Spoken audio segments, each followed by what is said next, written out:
Hello dear students, welcome in today's class. बच्चों, आज हम फिर से आपका एक न्यू चैप्टर स्टार्ट करने जा रहे हैं। Okay, so this is the chapter number 22 and the name of the chapter is present indefinite tense. ठीक है, इस चैप्टर में हम हमारे प्रेजेंट इंडेफिनिट टेंस को डिस्कस करने वाले हैं। ओके, अब प्रेजेंट इंडेफिनिट टेंस की हमारी पहचान क्या होती है, कैसे पता चलेगा हमें कि ये प्रेजेंट इंडेफिनिट टेंस है। ओके, चलिए रीड करते हैं। इस काल के वाक्यों के अंत में ता है, ती है, ते हैं, ता हूँ, ती हूँ, ते हो आदि आते हैं। ठीक है, ये जो हमारे प्रेजेंट इंडेफिनिट टेंस होते हैं, इनके लास्ट में ता है, ती है, ते हूँ, ती हूँ, ये शब्द आते हैं। ठीक है, अब जैसे एग्जाम्पल, राधिका पत्र लिखती है, देखो लास्ट में क्या आया, ती है, लिखती है। ठीक है, राधिका पत्र लिखती है, लास्ट में ती है आ गया। ठीक है, इसमें भी है ती है। ओके, अब हम इसको कैसे ट्रांसलेट करेंगे, राधिका राइट्स अ लेटर। ठीक है, हम यहाँ पढ़ते हैं, वी रीड हियर। ठीक है, हम इनको इस तरीके से ट्रांसलेट करेंगे। अफर्मेटिव सेंटेंस के यहाँ पर रूल बताए हैं अब आपको कि किस तरीके से अफर्मेटिव सेंटेंस को हम ट्रांसलेट करेंगे। ओके, नियम बताया है इसका। सबसे पहले हमारा सब्जेक्ट, ओके, वर्ब की फर्स्ट फॉर्म, देन वर्ब की फर्स्ट फॉर्म में एस या ईएस इफ रिक्वायर्ड, यदि हमें रिक्वायर्ड है तो। Okay, plus object. ठीक है, अब यहाँ पर नोट दिया है, आई के अलावा एक वचनकर्ता की क्रियाओं में एस या ईएस जोड़ते हैं। ठीक है, आई के अलावा। ठीक है, यहाँ पर आपको बताया है एक वचन, हमारे जहाँ भी एक वचन होते हैं, सिंगुलर वचन की क्रियाएं होती हैं, ठीक है, वहाँ पर एस या ईएस जोड़ते हैं। कैसे, वह खाना बनाती है, शी कुक्स फूड। ठीक है, सिंगुलर है यहाँ पर भी। मैं स्कूल जाता हूँ, आई गो टू स्कूल। देखो आई के साथ हमने हमारी जो वर्ब है उसके साथ ई एस नहीं जोड़ा है। ठीक है, ई या फिर ई एस नहीं ऐड किया है। Okay, I go to school. ठीक है, इस तरीके से। देन यहाँ पर आपको ये एक्सरसाइज इंग्लिश में ट्रांसलेट करनी है। This exercise you will translate into Hindi. ठीक है, देन यहाँ पर आपको नेगेटिव सेंटेंस दिए हैं। ओके, इसके नियम देख लेते हैं। सबसे पहले सब्जेक्ट प्लस डू या फिर डज नॉट, ऑब्वियसली हमारे नेगेटिव है तो नॉट ऐड हो जाएगा।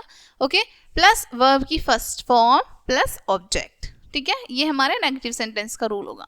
नॉट क्या होगा, नॉट दिया है यहाँ पर आपको, आई तथा बहुवचनकर्ता के साथ डू रखते हैं, एक वचनकर्ता के साथ डज रखते हैं। ठीक है, हम आई के साथ और प्लूरल के साथ, एक से ज्यादा के साथ क्या यूज करते हैं, डू, और सिंगुलर के साथ हम डज यूज करते हैं।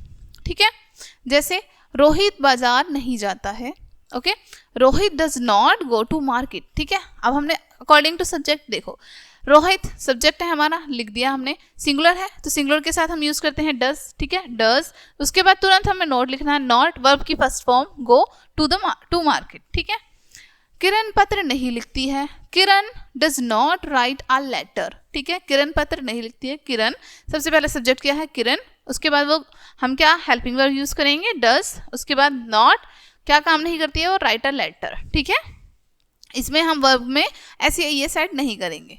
ओके, एक्सरसाइज दी है आपको, ये आपको हिंदी में ट्रांसलेट करनी है और ये इंग्लिश में ट्रांसलेट करनी। ओके सॉरी, ये आपको इंग्लिश में ट्रांसलेट करनी है और ये हिंदी में ट्रांसलेट करनी है। ठीक है, देन यहाँ पर आपको इंटेरोगेटिव सेंटेंसेस दिए हैं। ठीक है, इनके रूल बताए हैं इंटेरोगेटिव सेंटेंस के नियम। सबसे पहले डू या फिर does plus subject plus verb की first form, okay, plus object plus question mark. ठीक है, ये हमारा इसका रूल है। सेकंड टाइप का रूल नहीं दिया है आपको, उसमें आपका क्वेश्चन वर्ड ऐड हो जाएगा। ठीक है, प्लस हमारा डू या फिर डज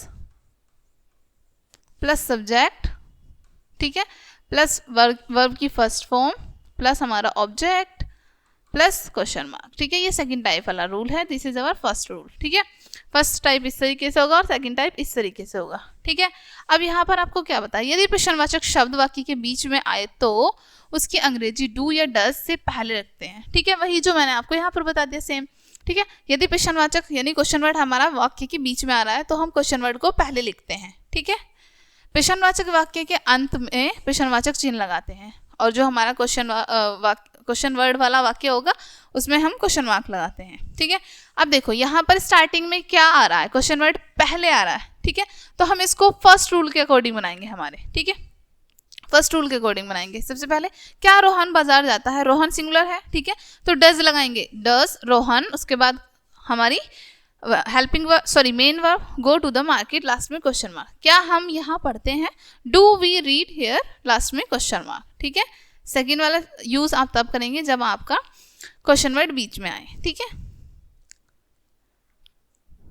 चलिए यहाँ पर आपको क्या करना है, इंग्लिश में ट्रांसलेट करनी है ये एक्सरसाइज आपको हिंदी में ट्रांसलेट करनी है। ओके, यहीं पे आपका चैप्टर फिनिश होता है बच्चों। आई होप ये चैप्टर आपको अच्छे से समझ आया होगा।